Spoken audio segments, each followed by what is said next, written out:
Hello everyone, welcome back to my channel. Today we are starting a series of videos for bullet journaling beginners, but also for those who are looking for new ideas for their bullet journaling. In this first episode, we will start by reviewing this wonderful book, The Bullet Journal Method by Ryder Carroll. This book is a game changer for anyone looking to organize their life, boost productivity, and foster creativity. Whether you are new to bullet journaling or looking to deepen your practice, this book has something for you. Let's dive in. I got this book from my husband in November 2021. I had just finished my studies, started working at school, and we moved into our apartment. It looked like I was already done with all the major changes. Before bullet journaling, I used simple planners from time to time, just to keep track of all tasks I need to complete.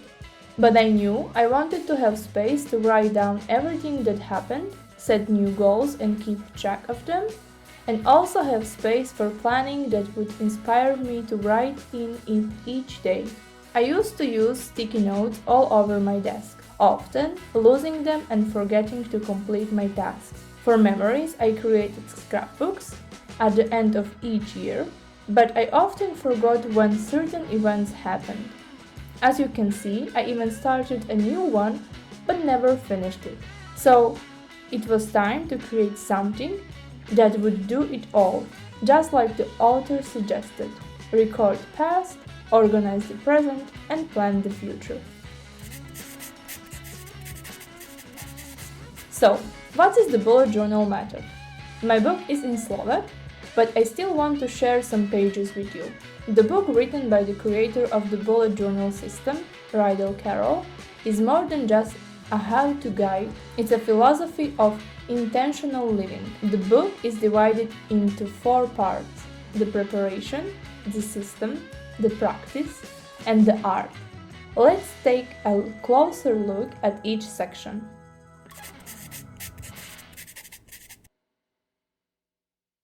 In the preparation, Carroll sets the stage by discussing the importance of mindfulness and intentionality. He encourages readers to start with a blank notebook and an open mind.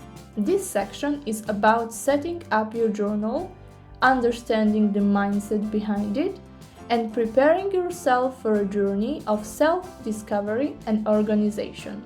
Alright, let's talk about the different types of notebooks you can use for bullet journaling. Choosing the right notebook is an important step in starting your bullet journal journey. There are several options, each with its own advantages. Here I have a few examples to show you. First, we have the dotted notebook. This is a favorite among bullet journal enthusiasts. The dots provide a subtle guide for writing and drawing, making it easy to create neat, organized layouts, while still offering flexibility. The dots are great for creating grids, lines, and sections without the grid structure of a grid notebook. Next, we have the lined notebook. This is similar to the kind you might have used in school. These lines are perfect for those who primarily use their bullet journal for writing and prefer to keep their text aligned. However, it can be a bit limiting if you want to incorporate more creative or varied layouts. Lastly, we have the blank notebook. Now, this might seem a bit intimidating, but first because there is nothing to guide you. But a blank notebook offers complete freedom to design your pages exactly how you want them. It encourages creativity and allows for the most flexibility. You can create a mix of writing, drawing, and other elements without being constrained by the pre-printed lines or grids. Overall, the best notebook for you depends on your personal preferences and how you plan to use your bullet journal. If you are just starting out, I recommend experimenting with a dotted notebook, as it strikes a good balance between structure and flexibility. As you become more comfortable with bullet journaling, you might find out that blank notebook becomes your go-to choice for its unlimited potential. No matter which notebook you choose, remember that the most important thing is to make it your own and have fun with the process. Your bullet journal should be a tool that helps you stay organized and expresses your creativity.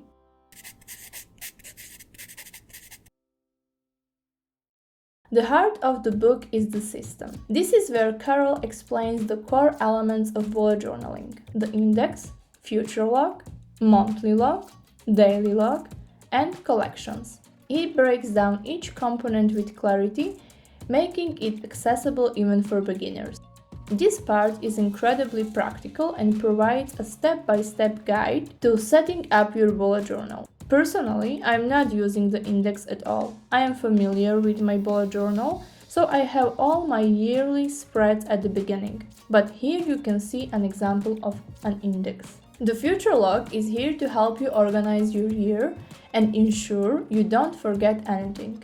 You can simply move your events from the future log to monthly log when you are setting up your monthly spreads. When you are setting up your monthly calendar, you should look at your future log and write down all the events on the dates they should occur, just like I am doing right now.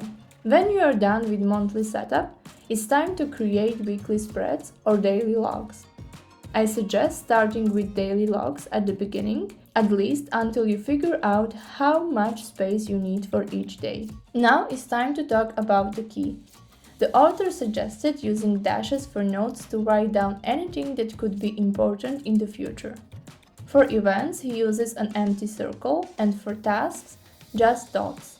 I have changed these to suit me better. And this is the freedom of creating your own bullet journal. I still use dashes for notes, but for events, I use triangles that I fill in when the event is done. For tasks, I use circles that I also fill in when they are completed. But not all tasks and events will occur when you have planned them. And this is where arrows come in. If you use an arrow after your task or event, it means you moved them to another day. If you move that task to the next day, you should also mark it with an arrow so you can see it was moved. If you have to move a task more than 3 times, stop and think. Is it really important? Or should you just cross it out?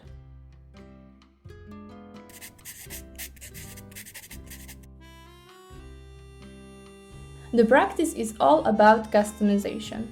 Carroll emphasized that the bullet journal is a flexible tool that you can adapt to your needs. Whether you're using it for task management, habit tracking, or creative expressions, this section encourages experimentation and personalization. Here you can see some of my habit trackers. At the end of this series, we will also review the book Atomic Habits, but before that, you can see that my habits change from month to month. I am in different circumstances and I need to adapt my bullet journal to those changes. Here you can see my examples of mood trackers. I tried using colors, symbols, words, or even a combination of colors, but often one emotion could not describe the whole day. Now, I'm not using a mood tracker anymore. I tend to use my gratitude spread to write down only positive thoughts. Finally, the art section explores the deeper, more artistic side of bullet journaling. In this series, I will also walk you through choosing a theme for your bullet journal, as well as some easy doodles, titles, and lettering. But today we are focusing on this wonderful book. This part of the book is about using your journal as canvas for creativity. Carroll shares inspiring stories from the bullet journaling community, showing how diverse and personal this practice can be. Here you can see some different themes I used in my bullet journal. Here are spreads where I used watercolors for decorations, and here are some where I used only black pen to create them. Here are spreads created with crayons or metallic paint.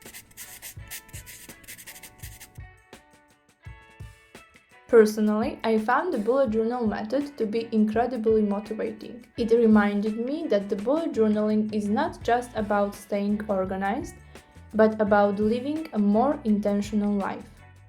Ryder Carroll's insights have helped me make my journaling practice more mindful and effective. For me, it's all at once, a space to organize my memories, photos, thoughts, plans, events.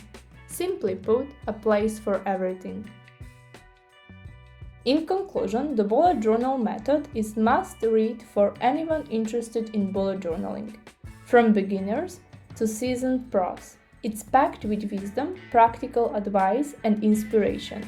If you haven't read it yet, I highly recommend picking up a copy. And if you enjoyed this review, don't forget to like, subscribe, and hit the bell icon for more bullet journaling tips and tricks.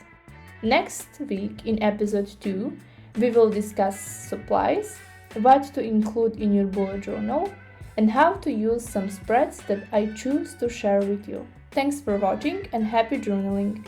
See you next week. Bye!